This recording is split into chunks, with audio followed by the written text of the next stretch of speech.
Gays are completely under siege now in Uganda. Uganda has passed an incredibly ridiculous and bigoted anti-gay law.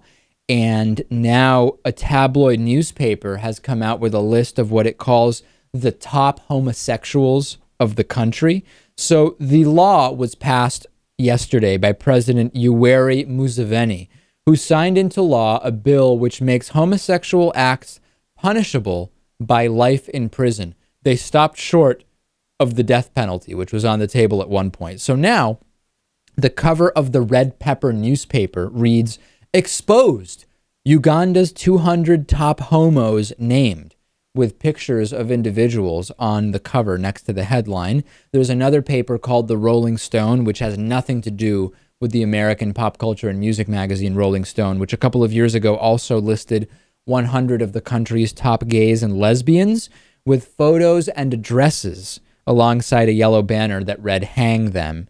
Why don't people like Brian Fisher and our next guest, Dr. Paul Cameron, move to places like Uganda or Russia? They seem to just love these laws, but they don't seem to want to actually live there. Right. Yeah, I think Uganda would be the ideal place for many of the people we talk with on the show. But you know what? I guess I don't know. I guess they just prefer having the infrastructure and the wealth of the United States. The Secretary of State of the U.S., John Kerry, released a statement after this law was passed saying, in short, that we need to reevaluate whether we're going to keep giving Uganda money. He said, as President Obama stated, this legislation is not just morally wrong, it complicates a valued relationship. Now that this law has been enacted, we are at the beginning of an internal review of our relationship with the government of Uganda to ensure that all dimensions of our engagement, including assistance programs, uphold our anti-discrimination policies and principles and reflect our values. This is diplomatic talk for we might stop giving them money.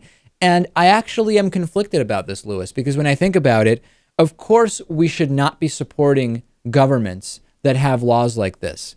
But who's really going to be hurt if we pull the money? It's going to be both gay and straight individuals in Uganda who may or may not support this legislation.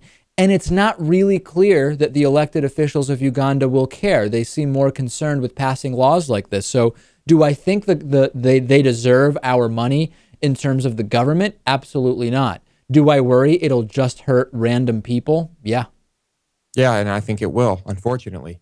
Of course, you don't want to give money to an administration that is doing things like this, but what can you do? And just with regard to this legislation, at first I thought that it was just your run-of-the-mill, gay paranoia. But then when I see this paper come out exposing 200 of the top homos, I think, well, how many of them are straight? How many of them are just supporting gay rights?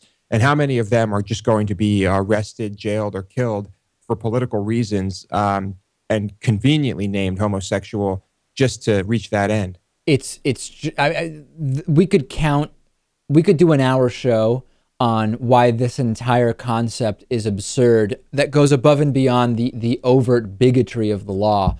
And next, I will talk to Dr. Paul Cameron, incredibly anti-gay Dr. Paul Cameron. I expect that he will skew and distort when it comes to different studies related to homosexuality. And I also expect that he will really like the new Ugandan law. That's next.